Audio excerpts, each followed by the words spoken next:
En los albores de la historia bíblica nos encontramos con dos figuras emblemáticas, Adán y Eva, aunque su presencia en las Escrituras es breve.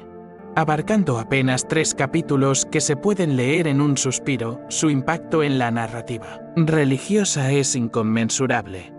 Sin embargo, para algunos, esta concisa narración del Génesis resultó insuficiente. Un escritor judío del primer siglo, insatisfecho con la brevedad del relato original, decidió expandir la historia de nuestros primeros padres, dotándola de un sinfín de detalles fascinantes. Esta obra, conocida como La vida de Adán y Eva, pertenece al género de los textos pseudoepigráficos, es decir, escritos bajo un seudónimo. La leyenda cuenta que fue Set, el tercer vástago de la pareja primigenia, quien plasmó estas palabras en un lenguaje tan enigmático que permaneció indescifrable durante milenios. Según la tradición, fue el mismísimo rey Salomón quien, guiado por el arcángel Miguel, logró descifrar este misterioso manuscrito. Naturalmente, esta fantástica historia de su origen es pura ficción. El verdadero autor permanece en el anonimato. Y la obra probablemente vio la luz mucho después de lo que la leyenda sugiere. Lo verdaderamente intrigante es que este texto probablemente fue concebido originalmente en hebreo, en una época contemporánea a la redacción de los Evangelios. Antes de sumergirnos en las profundidades de esta narración ancestral, es crucial señalar que existen dos versiones, una transmisión griega y otra latina. Aunque comparten gran parte de su contenido, presentan algunas divergencias notables. Comencemos nuestro análisis con la versión latina, conocida en su lengua original como Vita Adae et Evae, o simplemente Vita. La Vita retoma la historia justo donde el Génesis la dejó. Adán y Eva, recién expulsados del Edén, se enfrentan a la cruda realidad de un mundo post-paradisíaco. Los encontramos cobijados en una tienda improvisada, sumidos en un llanto desconsolado que se prolonga durante 7 jornadas, abrumados por el peso de los castigos divinos. Al séptimo día, su lamento cesa, no por consuelo, sino por la apremiante necesidad de alimentarse. Antes de continuar, dale un like si te está gustando el video y suscríbete al canal para recibir otros videos como este. Adán emprende entonces una odisea en busca de sustento. Durante días vaga por tierras inhóspitas, sin hallar más que el amargo recuerdo de la abundancia que disfrutaban en el jardín del Edén. Cuando finalmente regresa con las manos vacías, Eva, atormentada por la culpa, le pregunta si su intención es dejarla morir de inanición, pues se considera la causante de su desgracia. Adán, con ternura, disipa sus temores y la insta a no cuestionar su destino, sino unir fuerzas en la búsqueda de alimento para preservar sus vidas así. La pareja primigenia reanuda su búsqueda desesperada. Durante 9 días interminables, recorren la tierra yerma solo para descubrir que lo único comestible a su alcance es el alimento destinado a las bestias. Con amargura, Adán y Eva rememoran los manjares celestiales que solían degustar en el paraíso, contrastándolos con la humillante realidad de tener que alimentarse como animales. Este relato apócrifo no solo expande la narrativa bíblica, sino que también nos sumerge en las tribulaciones emocionales y físicas de Adán y Eva tras su expulsión del Edén. Nos presenta una visión más humana y vulnerable de estas figuras míticas, explorando su lucha por adaptarse a un mundo hostil y desconocido, lejos de la perfección del paraíso. En su desesperación, Adán y Eva comprenden la necesidad de redimirse mediante un acto de penitencia. Adán, tomando la iniciativa, instruye a Eva: dirígete al río Tigras. Al llegar, toma una piedra y colócate sobre ella en el agua hasta que el caudal alcance tu cuello. Permanece en silencio durante 37 días sin pronunciar palabra alguna. Él, por su parte, se compromete a una penitencia similar en el río Jordán, extendiéndola a 40 días, con la esperanza de que estas acciones muevan a la compasión divina. La pareja se separa, cada uno dirigiéndose a su destino acuático para iniciar su largo proceso de arrepentimiento. Durante la penitencia de Adán ocurre un fenómeno extraordinario: la corriente del río se detiene y los peces se congregan a su alrededor. compartiendo su lamento. Este episodio revela una dimensión poco explorada de la caída. No solo los humanos sufren las consecuencias, sino que toda la creación, incluidos los animales, se ve afectada por este acto primordial. La experiencia de Eva, sin embargo, toma un giro más siniestro. En el 18º día de su penitencia, es visitada por una presencia engañosa, Satanás, transformado en un ser de resplandor angelical. Se acerca a Eva en el río Tigras, la encuentra llorando y, con astucia, finge compartir su dolor. Tras un momento de falsa empatía, el engañador le habla: Eva, te ruego que salgas del río y ceses tu llanto.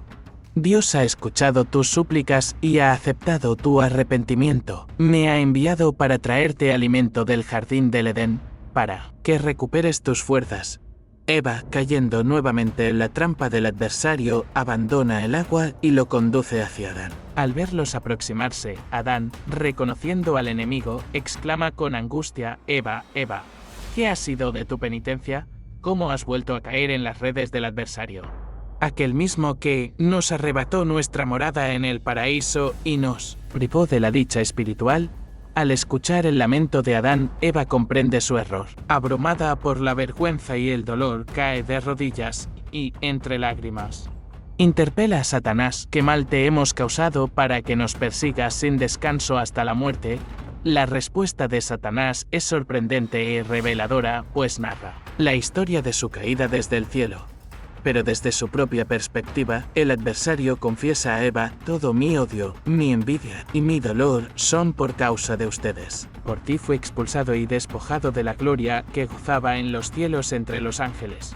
Por ti fui arrojado a la tierra desde las alturas celestiales. Adán, perplejo, cuestiona: ¿por qué? ¿Qué te he hecho yo? ¿Cómo puedes culparme? Satanás entonces revela su versión de los acontecimientos.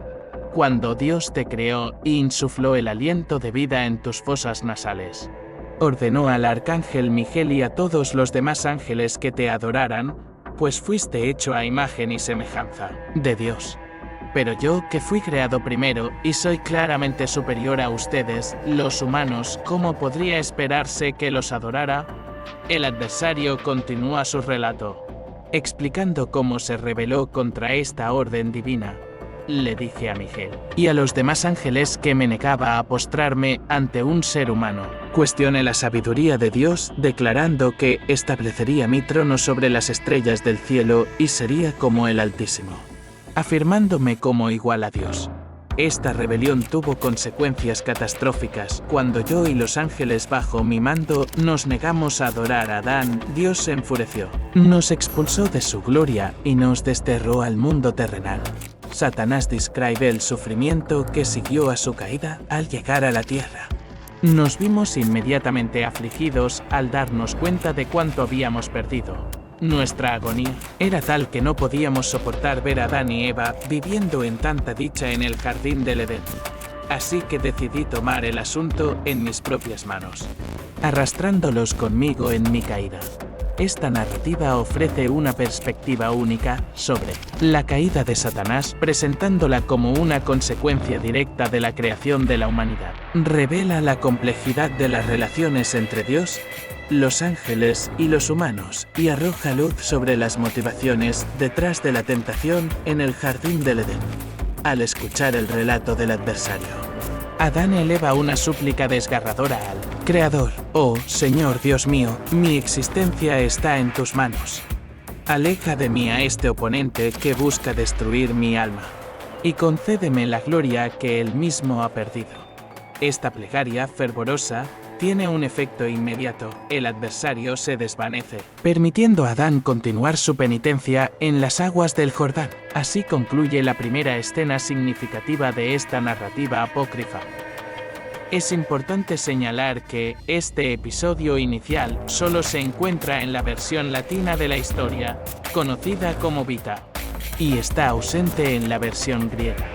A pesar de su naturaleza fantástica, esta narración tiene implicaciones teológicas profundas, especialmente en lo que respecta al desarrollo del concepto de Satanás. Según el Tribe Andy Johnson, este relato podría ser uno de los primeros testimonios de la leyenda que presenta a Satanás como un ángel caído preexistente. Un tema que posteriormente se repite en el Corán y en diversos escritos cristianos tempranos y medievales. Johnson sugiere que la caída de Satanás probablemente se originó como un midrash sobre Isaías 14. Versículos 12 al 15. Aunque muchos cristianos contemporáneos interpretan este pasaje de Isaías como una referencia directa a Satanás. Un análisis contextual revela que originalmente funcionaba como una canción satírica que describía la caída de un gobernante babilónico, utilizando nombres divinos conocidos de la mitología cananea. Este texto, junto con referencias en el segundo libro de Enoch, constituye una de las primeras versiones del mito de la caída de Satanás desde el cielo. Es fascinante notar que, aunque muchos creyentes asumen que esta historia proviene directamente de la Biblia, en realidad tiene sus raíces en la vida de Adán y Eva. La narración continúa con una versión ampliada de la historia de Caín y Abel, esta vez relatada desde la perspectiva de Adán y Eva. Encontramos a Eva embarazada de 3 meses. Tomando la drástica decisión de alejarse de Adán. Abrumada por la culpa de haber desobedecido el mandato divino, planea aislarse hasta dar a luz y, posteriormente, morir. Cuando llega el momento del parto, sus gritos de dolor alertan a Adán, quien, a pesar de la distancia, presiente que algo no anda bien y sale en su búsqueda. Al encontrarla, Adán eleva una oración a Dios en nombre de Eva. Como respuesta, esta súplica, son visitados por 12 ángeles y 2 excelencias, término que probablemente se refiere a los arcángeles. Miguel, uno de estos arcángeles, se acerca a Eva y tocándola, pronuncia, «Bendita eres, Eva, por causa de Adán», cuyas oraciones y súplicas son numerosas. En este punto, se hace evidente una tendencia recurrente en la vida. Eva es constantemente menospreciada y nunca se la describe de manera favorable. Reflexionemos, al principio, fue engañada por el adversario y comió el fruto prohibido. Luego, durante su penitencia en el río, vuelve a caer en el engaño. Parece que Eva está condenada a cometer errores y pecar continuamente. Y solo las oraciones de Adán logran atraer la intervención divina a su favor.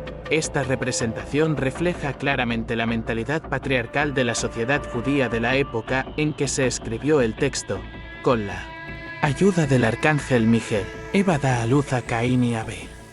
Poco después del nacimiento de los hermanos, presumiblemente cuando aún eran muy jóvenes, Eva tiene un sueño premonitorio y aterrador. En esta visión, ve la sangre de Abel siendo derramada por las manos de Caín, quien luego lleva sus manos ensangrentadas a su boca y bebe la sangre de su hermano. Eva despierta horrorizada y comparte esta terrible visión con Adán, alarmados por el sueño. Adán y Eva toman la decisión de mantener separados a Caín y Abel con la esperanza de evitar que la visión se haga realidad. Para lograr esta separación, deciden asignarles ocupaciones diferentes. Caín se convierte en agricultor, mientras que Abel se dedica al pastoreo. Esta estrategia les permite mantener a los hermanos apartados el uno del otro. La narración concluye abruptamente en este punto, asumiendo que la audiencia ya conoce el desenlace trágico de la historia. Sin embargo, el texto añade algunos datos cronológicos interesantes. Nos informa que Adán tenía 130 años cuando Caín asesinó a Abel, y que Abel contaba con solo 122 años al momento de su muerte. Esta versión expandida de la historia de Caín y Abel no solo proporciona detalles adicionales sobre los eventos que llevaron al primer homicidio de la historia bíblica, sino que también ofrece una perspectiva única sobre la dinámica familiar de Adán y Eva después de su expulsión del Edén. La narración explora temas como la culpa, el arrepentimiento, la intervención divina y las consecuencias a largo plazo de la desobediencia original, añadiendo capas de complejidad a la narrativa bíblica tradicional. Con el nacimiento de Set, el tercer hijo de Adán y Eva, se cierra una de las partes más significativas de esta fascinante narrativa. Después de traer a Set al mundo, se nos revela que Adán y Eva ampliaron notablemente su familia a través de los años, llegando a tener un total impresionante de 63 hijos, compuestos por 30 hijos y 30 hijas adicionales. Cabe destacar que los eventos que rodean la historia de Caín y Abel aparecen en ambas variantes del relato, tanto en la versión griega como en la latina. Un ejemplo de cuán ampliamente difundidas están estas historias. A medida que nos adentramos en la tercera sección del relato llamado Vita, encontramos a Adán, quien en un diálogo profundo con su hijo Set, revela la realidad de los acontecimientos que siguieron tras la transgresión del fruto prohibido. Describió cómo, tras su expulsión del Edén, en un acto de profunda contemplación y oración una noche, apareció ante él Miguel, el majestuoso arcángel, a bordo de un espléndido carruaje celestial que lo condujo a las alturas del cielo. Al llegar a ese reino etéreo, Adán fue testigo del resplandor divino de Dios, descrito con vívida intensidad como un resplandor ardiente y casi imposible de soportar. En este impresionante panorama se describe a miles de ángeles que acompañan al carruaje, demostrando una reverencia y temor reverencial ante la divinidad. Sobrecogido, Adán se postra en adoración. En esta mística experiencia, Dios le comunica a Adán que su destino será eventualmente la muerte, mientras le asegura que, por haber sido creado para venerar y comprender el conocimiento, su descendencia nunca será totalmente borrada. Ante esta revelación, un agradecido Adán se postra sobre el suelo, dándolo a Dios. Miguel, cumpliendo su papel de mensajero celestial, devuelve a Adán a la tierra. Durante su travesía, al salir del paraíso, Miguel toca las aguas que rodean el jardín del Edén, provocando que se congelen para facilitar su paso de regreso al lugar de oración de Adán. Este relato místico encuentra su exclusividad en la versión latina del texto, ya que no aparece en su contraparte griega. La narrativa evoluciona entonces hacia los momentos finales de la longeva vida de Adán. A la venerable edad de 930 años, Adán siente la cercanía del final de su vida. Consciente de que sus días en la tierra están contados, llama a todos sus hijos para compartir con ellos sus últimos momentos. Durante esta reunión, su hijo Set se acerca y, con preocupación, sugiere que quizás su padre añora el fruto del paraíso, aquel que solía darle tanto gozo y que sería la causa de su actual tristeza. Set, misericordiosamente, se ofrece para ir a las puertas del Edén, cubrirse de polvo en señal de humildad y llorar con profundo pesar, con la esperanza de que el Señor, conmovido por su llanto, enviara un ángel para concederle el fruto tan añorado. Sin embargo, Adán, con un gesto sabio y paternal, aclara a Set que no es el deseo por aquel fruto celestial lo que lo afecta, sino un dolor profundo e indescriptible que parece incomprensible para Set. Este momento se convierte en un punto de partida para que Adán, con gran solemnidad, se disponga a transmitir la historia de su vida. Aprovecha la oportunidad para relatar a sus hijos el conocido relato de los capítulos 2 y 3 del Génesis, infundiendo en su narración ciertos detalles inéditos y sorprendentes que no se conocían hasta entonces. Uno de estos detalles incluye la mención de que el jardín del Edén fue dividido en secciones específicas para él y Eva, mientras que a Adán se le confiaba la región noreste del paraíso. Eva era guardiana de las zonas suroeste. Adán continúa explicando cómo Dios les había designado ángeles como sus cuidadores y protectores durante su estadía en el Edén. Periódicamente, estos celestiales debían regresar al cielo para adorar al Creador. Fue precisamente en una de estas breves ausencias divinas que el adversario, Satanás, logró engañar a Eva, precipitando así la serie de desgracias bien conocidas. Prosigue narrando las consecuencias y castigos que ambos recibieron por su desobediencia, ofreciendo una perspectiva más profunda y ampliada de lo que se recoge en el Génesis. Adán relata que, además de las sanciones conocidas, él recibió la aflicción de 70 plagas que consumían su cuerpo, una aflicción que explica la intensa agonía que siente al final de sus días. Esta confesión no solo responde a la curiosidad de Seth sobre el estado debilitado de su padre, sino que también refuerza las enseñanzas que Adán ofrece a su descendencia sobre la importancia de la obediencia y el arrepentimiento ante las leyes divinas. A Adán le fue asignada la región noreste del Edén como su dominio, mientras que a Eva se le confiaron las áreas del suroeste. Dios, en su divina previsión, les designó 2 ángeles guardianes como protectores constantes. Sin embargo, estos ángeles regularmente debían ausentarse para rendir alabanza a Dios en el cielo.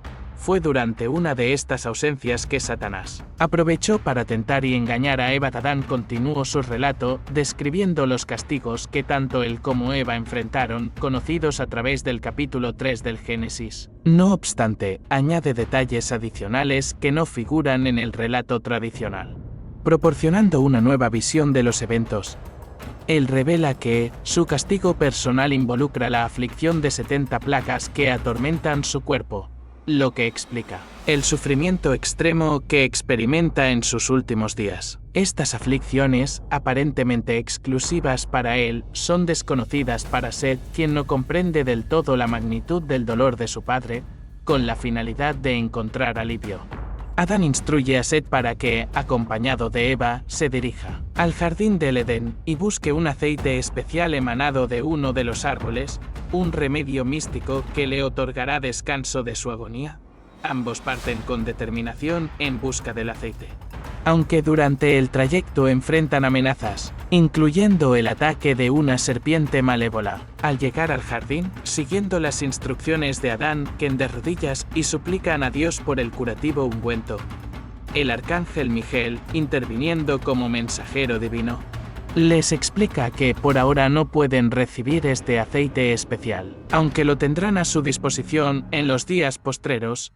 Miguel informa a Seth que debe regresar junto a Adán, quien tiene solo 6 días de vida restantes. En esos días finales, serán testigos de asombrosos prodigios celestiales y terrenales, un espectáculo sin precedentes en la historia humana, ya que hasta entonces nadie había muerto. Regresan junto a Adán sin el ansiado aceite, justo como Miguel había profetizado. Adán fallece 6 días después.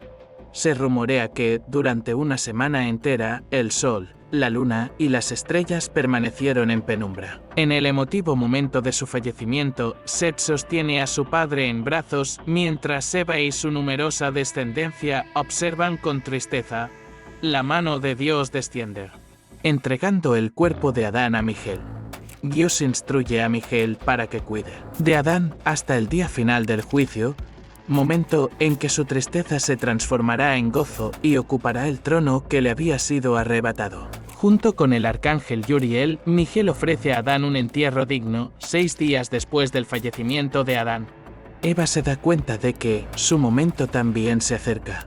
Reúne a sus hijos para compartir desde su perspectiva el relato de la caída. Deseosa de que su historia y la de su esposo perduren, pide que se grabe para la posteridad. Eva advierte que el juicio de Dios sobre la humanidad primero llegará bajo las aguas y luego en forma de fuego, sugiriendo que sus historias sean talladas en tablas de piedra y arcilla. Este método garantizará que sobrevivan a cualquiera de los juicios. Al concluir sus palabras, extiende sus manos al cielo, entrega su espíritu, y muere rodeada por el duelo de su familia.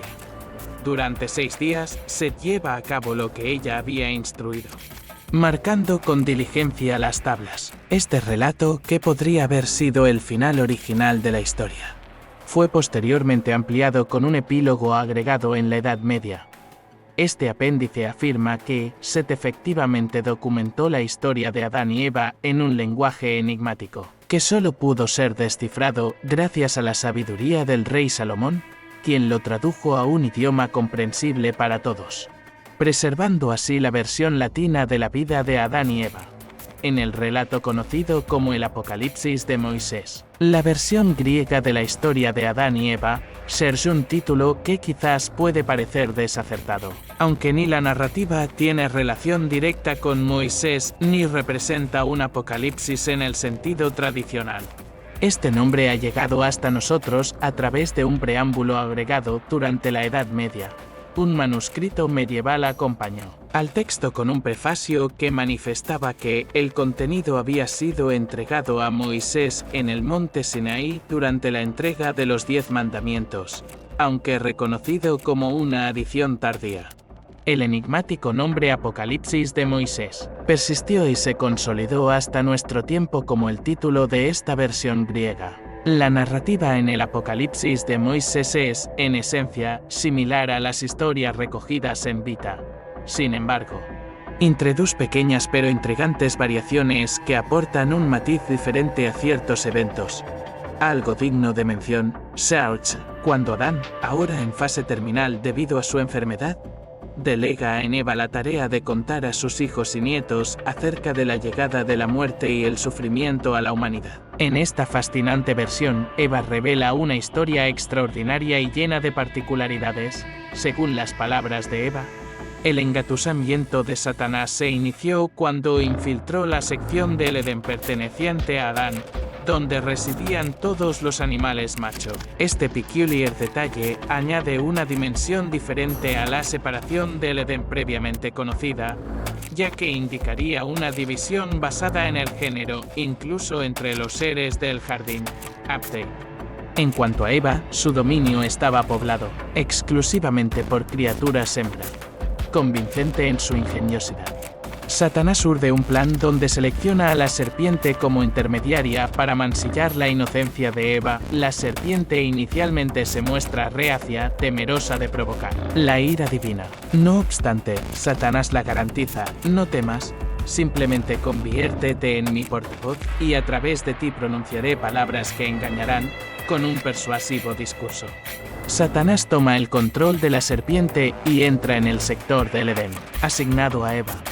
La visión de la serpiente inclinándose sobre la pared como si fuera un ángel es un detalle que Eva interpreta como un símbolo o embate de falsedad que capturó su atención. A través de esta encarnación engañosa, la serpiente incita a Eva preguntando su rol en el paraíso. Eva responde honestamente, explicando que fue puesta en el jardín junto a Adán para cuidarlo y disfrutar de sus frutos. Es entonces cuando Satanás, astuto en su intento por persuadirla, desestima su existencia comparándola con los animales, quienes operan bajo instinto y no en virtud del conocimiento del bien y el mal, con la tentación cada vez más irresistible. Satanás pronuncia su argumento final: necesitas probar el fruto prohibido para alcanzar la sabiduría divina. Sin embargo, en el último instante, cuando Eva está a punto de ceder a la seducción, Satanás añade: un momento, por favor sígueme, convirtiendo así el acto de la tentación en una maniobra aún más sombría y pormenorizada. Esta intrigante escena destaca no solo la narrativa singular en la versión griega, sino además realza la continua fascinación cultural sobre los eventos que pudieron suceder en aquel elemento fundacional narrativo. En la fascinante narrativa del Apocalipsis de Moisés, la historia toma un giro particularmente intrigante cuando Eva, sucumbiendo a la persuasión de Satanás, abre la puerta metafórica, permitiéndole entrar en su porción del Edén. Ahí, Satanás despliega un elaborado juego psicológico al sugerir que, tal vez, Eva sí debería consumir el fruto prohibido, pero únicamente bajo la condición de comprometerse a compartirlo también con Adán. Aceptando el pacto, Eva consume el fruto, el cual se describe como rociado con un veneno arcano, y posteriormente persuade a Adán para que haga lo mismo. En la narrativa griega, después de este acto de desobediencia, Dios hace su aparición en la tierra, a bordo de un carruaje, acompañado por ángeles, una manifestación que ofrece una interpretación visualmente poderosa del escenario en el jardín del Edén. La escritura captura esta majestuosidad describiendo cómo, al arribo de Dios al paraíso, todas las plantas florecen en sincronía, tanto en las secciones de Adán como las de Eva, resaltando un momento de esplendor y restablecimiento.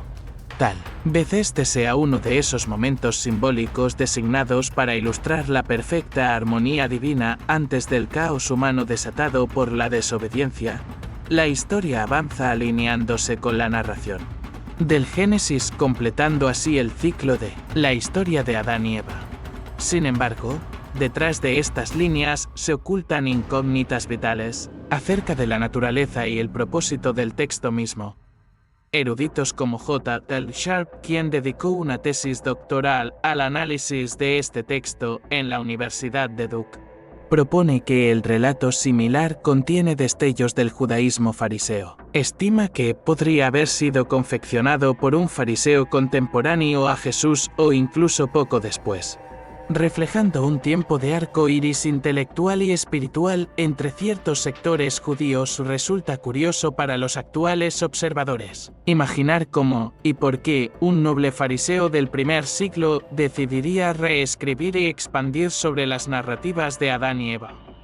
Esta práctica, no obstante, estaba en auge, particularmente en el periodo tardío del Segundo Templo. Un vistazo a la historia revela proliferaciones literarias análogas, como los discursos en el primer y segundo libro de Enoch, el libro de los Jubileos y el Testamento de los 12 Patriarcas, contribuyendo todos una nueva interpretación éticamente consciente. Esta tradición ahora se clasificaría como Midrash Atik, designada literalmente como una expansión interpretativa basada en las historias halladas en la Torá. Estos textos estaban destinados a revitalizar y profundizar el entendimiento espiritual judaico, un testamento de cómo la generación de nuevo contenido servía de sirviente para proteger, preservar y proyectar la antorcha espiritual hacia nuevas posibilidades interpretativas. La historia de Adán y Eva era solo una entre el despliegue de muchas otras expansiones que, en su diversidad, ayudarían a entender mejor el Antiguo Testamento si estás interesado en seguir explorando este fascinante universo de historias y expansiones. No dudes en comentarlo y suscríbete al canal para recibir más videos como este.